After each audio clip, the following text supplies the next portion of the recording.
E aí pessoal, tudo bem? Professor Isaac Aranha aqui, vamos continuando com a nossa aula de filosofia para o Enem, ok? Agora, como nós vimos na aula passada, nós falamos sobre os pré-socráticos. Vamos lá pessoal, pré é de antes, né? O prefixo pré-socráticos. E aí nós chegamos no período da filosofia clássica. Filosofia clássica nada mais é do que esses três carinhas aqui, Sócrates, Platão e Aristóteles. São os mais conhecidos, né? São os que nós mais conhecemos aí de lembrança de nome. Mas para a prova do Enem, eu preciso saber algumas palavrinhas chaves para eu entender esses carinhas aqui e como que o Enem vai exigir de nós. Muito bem, então todo mundo que veio antes de Sócrates procurava saber a origem das coisas, uma palavrinha em grego chamada arché, lembra? Em grego na verdade é arquê, mas vai estar escrito lá arché, grava arché. Então arché é a palavrinha que é a origem de tudo, de onde nós viemos, você lembra? O Tales de Mileto falou que nós viemos da água, o Anaxímenes disse que nós viemos do ar, o Anaximandro disse que nós viemos, enfim, cada um tinha uma teoria diversa. Até que o Sócrates disse o seguinte para os filósofos, quer saber de uma coisa? Para de tentar entender de onde nós viemos. Para de tentar entender o mundo. Parem com a cosmologia. Isso não adianta nada, nós nunca vamos conseguir saber de onde nós viemos. Então, o Sócrates disse uma frase interessante. Parem de estudar o cosmos, abandonem a cosmologia, o estudo do mundo, e a partir de agora, conhece-te a ti mesmo. Deixa eu fechar aspas aqui. Conhece-te a ti mesmo. Então, o que significa essa frase conhece-te a ti mesmo? Significa dizer um novo paradigma para a filosofia. Até Sócrates buscavam saber de onde viemos. A partir de Sócrates, ele começa a dizer o seguinte: parem de tentar entender o mundo, estudar o mundo e conhece-te a ti mesmo. Então, a filosofia vai sair do cosmocentrismo, ou seja, o mundo sai do centro do estudo da filosofia, e agora nós partimos para uma coisa chamada antropocentrismo. Que palavrão é esse? A palavra antropos no grego é homem. Então, centrismo é de centro mesmo. Então, o homem no centro. A partir de Sócrates, o cosmos, o mundo, a água, o vento, o átomo, as árvores, o solo saem do foco da filosofia. E a filosofia agora vai estudar quem a partir de Sócrates? Vai estudar o ser humano. Conhece-te a ti mesmo. É a ordem de Sócrates. Conhece-te a ti mesmo. A filosofia torna-se mais humana, torna-se mais antropocêntrica. O homem agora que é o centro dos estudos. E qual o método do Sócrates? A mãe do Sócrates era parteira. Então Sócrates viu muitas vezes com sua mãe mulheres grávidas darem à luz. Então ele, por ter aquela experiência de ver muitas mulheres dando à luz crianças, né, ele criou um método que ele disse o seguinte: todas as pessoas estão grávidas da sabedoria. Homens e mulheres estão grávidos e grávidas da sabedoria. E o meu papel é ser um parteiro das ideias, disse o Sócrates. E aí ele disse que iria então fazer com que as pessoas dessem à luz a sabedoria. Mas como fazer para tirar de dentro das pessoas a sabedoria? Ele criou um método, é o método socrático. Esse método socrático é o método da ironia, é o método de perguntas e respostas. Como é esse método? O Sócrates chegava para alguém, lá na cidade de Atenas, por exemplo, adorando a um dos muitos deuses da filosofia, da mitologia grega, né? Imagina o Sócrates perguntando: ô Joãozinho, você acredita em todos os deuses da Grécia? Sim. Ô Joãozinho, você sabia que o deus A discorda do deus B? Sim. Então você concorda que se eles discordam em alguma coisa, um deles está certo e o outro está errado? Aí o Joãozinho pensava: acho que é. Pois é, então você concorda que se um deles está errado, um deles pode não ser Deus, porque Deus nunca erra? E aí ele deixava a pulga atrás na orelha do Joãozinho e ia embora. O Joãozinho ficava refletindo. E muitos, após essas perguntas inquietantes, acabaram abandonando a adoração dos deuses da Grécia. Isso fez com que as autoridades da Grécia, de Atenas, acusassem Sócrates de ser uma pessoa que estava gerando rebeldia na juventude, e assim Sócrates foi julgado e condenado à morte. Ele teve que tomar cicuta, que era um veneno da época, e ele mesmo teve então que tomar aquele veneno e morreu. Muito bem. Mas o que eu preciso lembrar do Sócrates para a nossa prova? Além da história, do período e da mudança de paradigma da filosofia, de ter tirado o mundo de estudo e colocado o homem.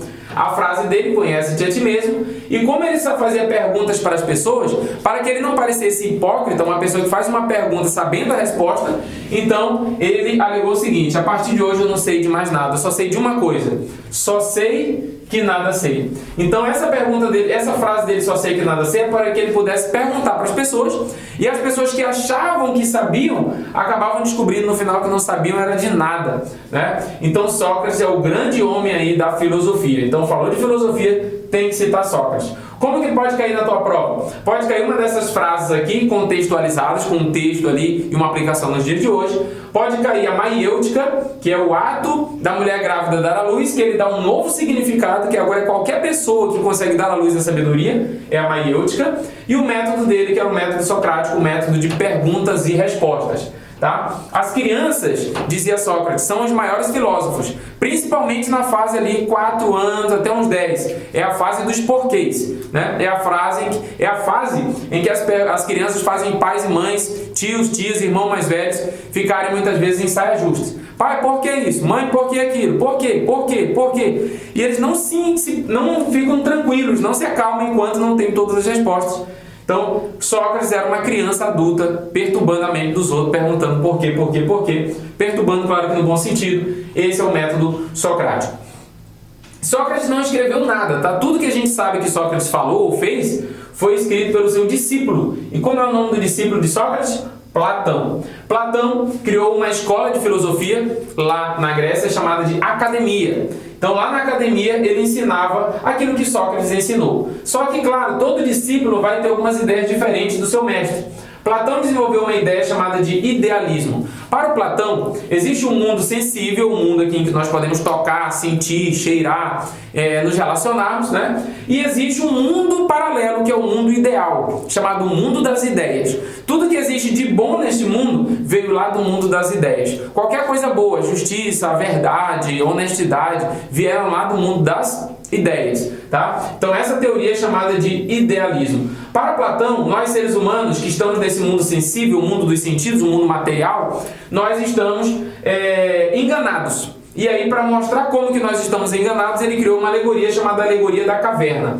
O ser humano está no escuro, olhando para o fundo de uma caverna, no fundo de uma caverna onde ele só vê sombras, e ele olha para essas sombras e acredita que aquilo é a realidade, né? Mas na verdade são apenas sombras. Imagine que alguém se liberta dessa caverna, vai para o mundo exterior, vai lá para fora, vê a luz do sol, vê a realidade, e depois tenta trazer outras pessoas para tirar da caverna e ir para o mundo real. Mas as pessoas da caverna não acreditam. Elas acham que a realidade para elas são as sombras que elas enxergam no fundo da caverna. Para Platão, todos nós seres humanos nascemos na caverna, e todas as ideias que nós somos expostos na nossa vida, tudo que a gente aprende é baseado em sombras, e nós precisamos nos libertar dessas sombras e ir para o mundo real, que é o mundo das ideias, o mundo verdadeiro, o mundo da sabedoria, né? Então todo ser humano precisaria dessa libertação para a luz, para a verdade, para a filosofia. Então a filosofia teria esse papel libertador. Platão, então, a base da filosofia dele é o mundo das ideias. Há uma figura que geralmente cai no Enem, que é na Ágora, que é o lugar de reunião lá em Atenas, em que está Platão já idoso, apontando para cima, e o seu discípulo Aristóteles mais jovem apontando para baixo, por conta das características discordantes dele. Para Platão, o mundo das ideias, o mundo ideal, o mundo lá de cima, é o que comanda todas as coisas. Mas nós temos o sucessor de Platão, que é Aristóteles, que também criou uma escola chamada Liceu. E lá no Liceu, Aristóteles também começou a ensinar baseado nos ensinos de Platão e de Sócrates. Porém, ele também trouxe novas ideias. Para Platão, o que realmente interessa é o mundo das ideias, o mundo lá em cima, tá? Já para Aristóteles, eu nunca vou entender o mundo das ideias. O mundo das ideias é um mundo muito distante, um mundo que eu nunca vou conseguir tocar, um mundo intangível. Para Aristóteles, se eu não consigo entender o mundo das ideias, o que eu tenho que, para o que eu posso estudar, né, é o mundo dos sentidos, tá? Então, eu nunca vou entender o mundo das ideias, mas eu posso entender esse quadro, eu posso entender o meu braço, a minha mão, esse canetão, isso eu posso estudar. E é isso que eu vou fazer, tá? O mundo que eu posso investigar, que é o mundo dos sentidos. Então, Aristóteles rompe com a ideia do idealismo e cria que a ideia que nós temos que estudar é o mundo dos sentidos. E tudo naquela época era filosofia. Aristóteles vai ser o primeiro que vai sistematizar as ciências. O que significa isso?